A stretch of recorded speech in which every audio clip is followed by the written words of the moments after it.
All right, what's up, guys? We are back. We are putting a new turbo ski in the old Audi because, wow, see that pool of oil sitting in there? I mean, that's just from the PCV, but turbo ain't good in that car. It's been blowing oil out the exhaust. The wastegate's done. The seals in the turbo are probably done, and it's just blowing oil out the exhaust anytime it gets into boost. And we do have an entire turbo here sitting for it. I actually got it off Rock Auto. They had a pretty good deal on it. It came with the new exhaust manifold gasket, pre-oil for the turbo when you install it. I'm pretty sure it comes with everything you need. It has a new exhaust manifold already attached to it. That's what's in here. So yeah, all we're really doing right now is I'm just doing the preliminary stuff. Like, I've soaked all the exhaust manifold bolts in there to remove. I'll be honest, I'm a little confused because I watched a video of a guy doing it, and he said to pretty much take all these injectors off, take the injector out, these solenoids here, hit the coil packs out, take all this out and pull it out of your way. But I'll be honest, I don't think you really need to. Like, it looks like you got plenty of room to do this. The only thing really in the way would be the PCV hose right here, but you can kind of just manipulate that out of your way when you need to. I don't think it'll be that big of an issue. Well, the reason I'm pulling all this off mainly is because, well, I mean, you guys can see the bumper cover is freaking shot. This thing has been shot. It's like, that's broke. It's all spider cracked. It looks like freaking garbage, dude. And this fender got it too, so I might have them, no, I definitely gotta have them rewrap the fender.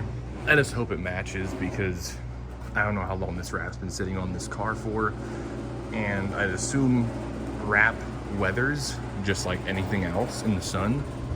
So I'm hoping you won't really notice too much of a difference when it gets rewrapped. But pull the front bumper cover off, and we have a new one sitting for it. Where's it at? There it is, right back there. Brand new bumper cover for it. So, I mean, it'll look a lot nicer once we're done with it, but up until that point, oof. But I think I told you guys with this car, when I bought it, the lady who had it before me failed to inform me on the fact that she hit a small deer with the car. Failed to inform me. Yeah. So now it's our job to fix it. So yeah, pull the front bumper cover off. We'll get this thing looking better than, well, the whole time I had it, which is about 6 months now. But yeah, I'm gonna keep chugging away on this thing, and I'll just pick you guys back up as we progress with it.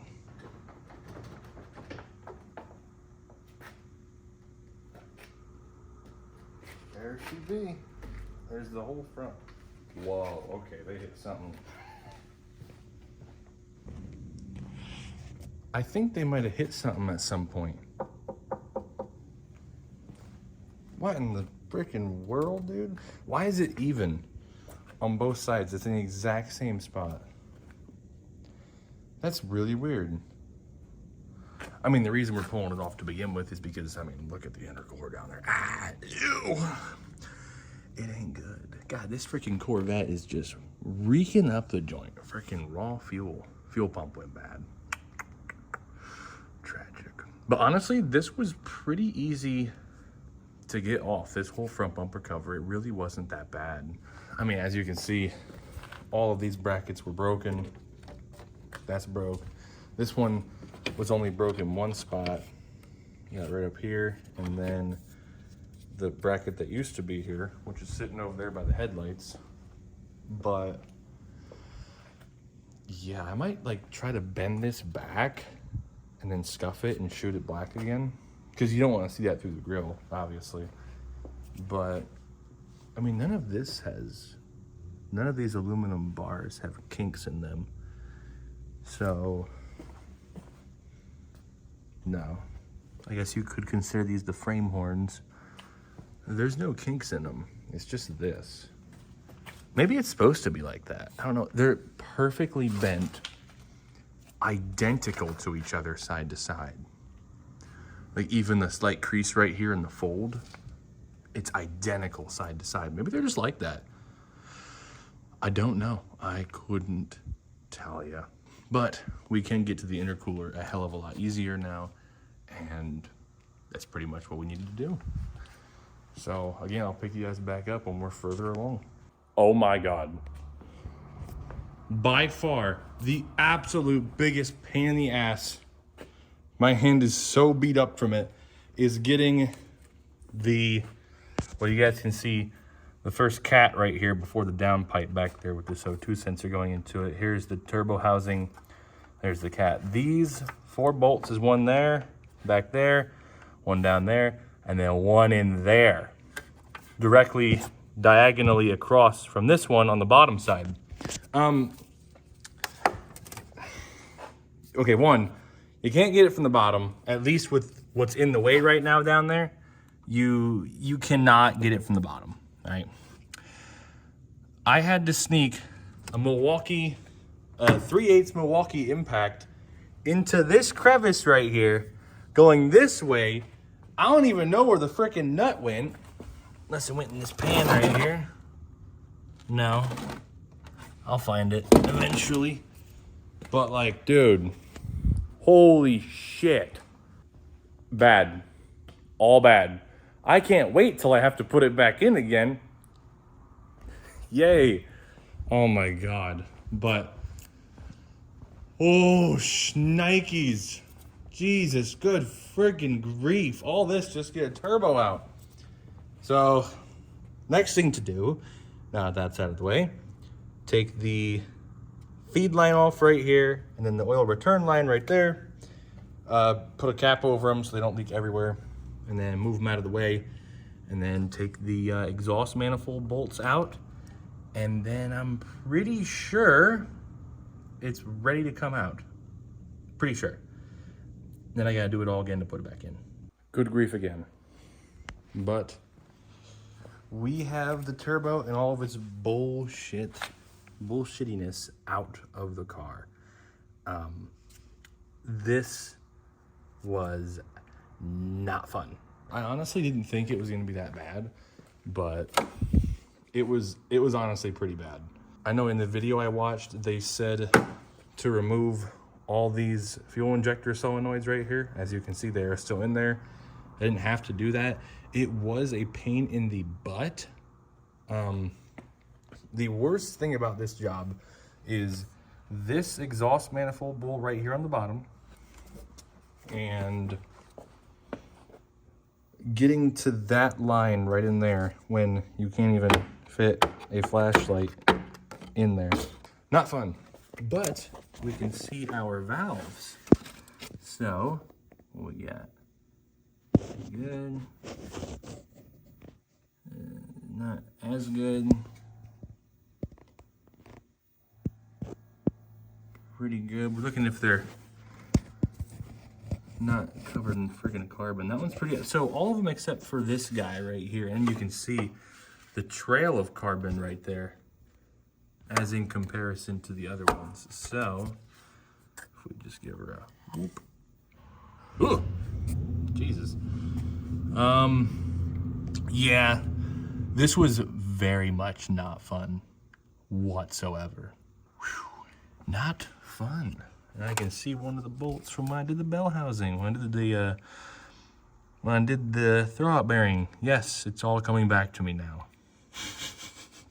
Great. That's the exhaust. Or the cat, I should say. Looks pretty good, honestly. So I'll pick you guys back up when either the new turbo is ready to go in, or it's already in and we have started assembly. So I'll catch you guys then. All right, now I can give you guys an accurate depiction right now of which bolt sucks the most on this job. So, Jake, break, Jesus Christ. But we have the new turbo in. I have all the lines routed where they're supposed to go. As you can see, this one here, that one down there. It just needs to be plumbed in pretty much. That was a whole headache on its own. But when it comes to the exhaust manifold bolts, as you can see, the top one's pretty easy. to pretty easy to get to.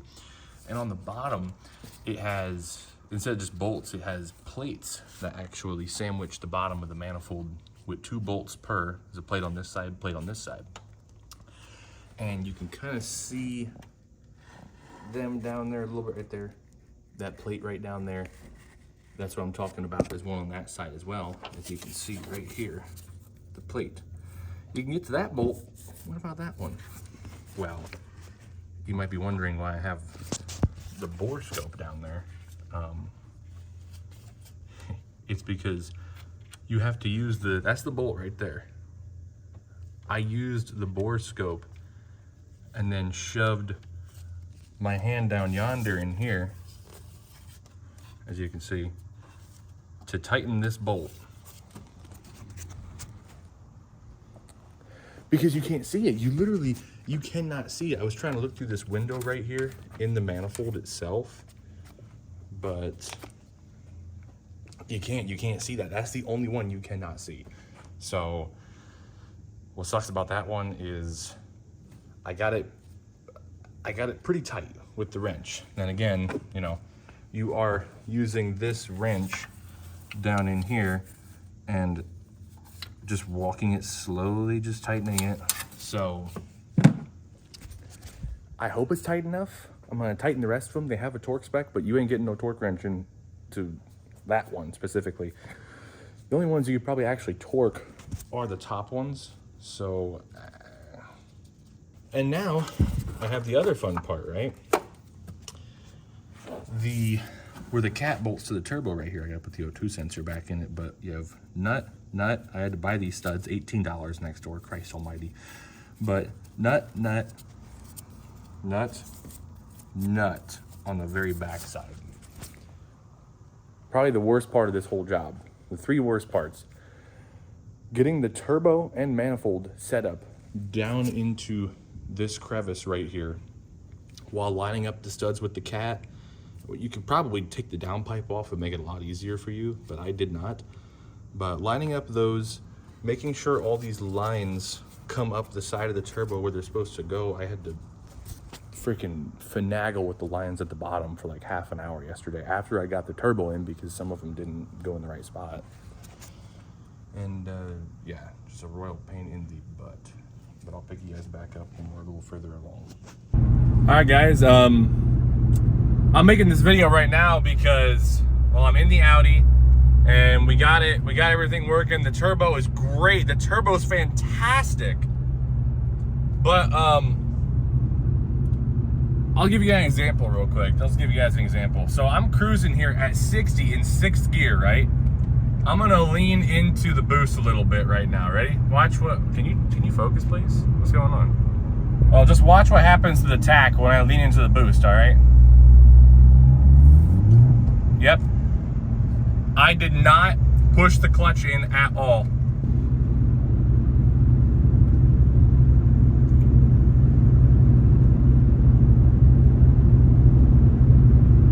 Transmission's gotta come back out. It needs a new clutch. No! Damn it! I had the whole thing out to do the throwout bearing. I never made the video over it because it was the first thing I ever had to do to the car, and I gave you guys like a spoiler, I think, in maybe the last Avalanche video, but I had the entire transmission out to do a throwout bearing. The throwout bearing is making noise. And I was looking at the clutch, and I'm like, the clutch is probably fine. It was a stage 2 ECS tuning clutch. And I'm like, the clutch is probably okay. No, it wasn't. When the turbo made no boost, it was okay. But now that the turbo makes boost, it is not okay. Mind you guys, this turbo has been installed and operating for about maybe a day. I wish my phone would focus. It's just right there. 4:08 p.m. I think I left the shop yesterday with this thing working at 4:30 p.m. Damn it, dude. Oh, that freaking sucks, dude. Oh my God. Well, I guess you guys will be seeing this car on the hoist here again pretty soon. But yeah, I guess I'll pick you guys back up Well, no, this will be the end of this video. The next video will be over putting a new clutch in this car. So that's great. I just spent like almost $700 on a turbo, and now I probably have to spend probably the same amount on a clutch for the car. So that's good. And a good one too, because like I said, if you put a standard clutch in this thing, it's probably not going to hold up very long. It has a stage 2 clutch. I believe the car is tuned. So yeah, I mean, I guess it's not totally uncommon. I mean, the car didn't have boost, or it had very terrible boost the whole time I owned it. And what happens as soon as you put a brand new turbo in it and it's making, if the car is tuned, who knows, maybe it's making more boost than it would have factory. So it makes sense, kinda. It freaking sucks, but it makes sense. Yeah, thank you guys so much for watching. Damn it, dude, that sucks. Crap. But thank you guys so much for watching. Stay tuned for the next video coming over the Audi here, because it will be pulling the transmission back out again. No! Damn it! You guys don't understand how big of a pain in the butt it is. Oh my God, there are like 400 bell housing bolts. Some of them face this way, some of them face this way. It was a nightmare. It was a nightmare, and I have to do it all again.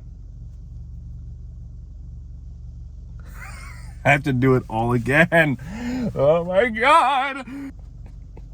I just washed the car off too. I'm like, oh, nice day.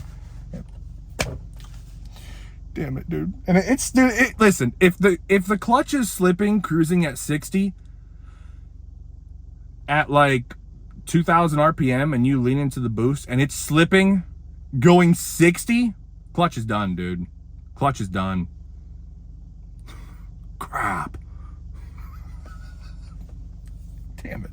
All right, well, I'll just thank you guys so much for watching, and I'll see all you guys in the next one.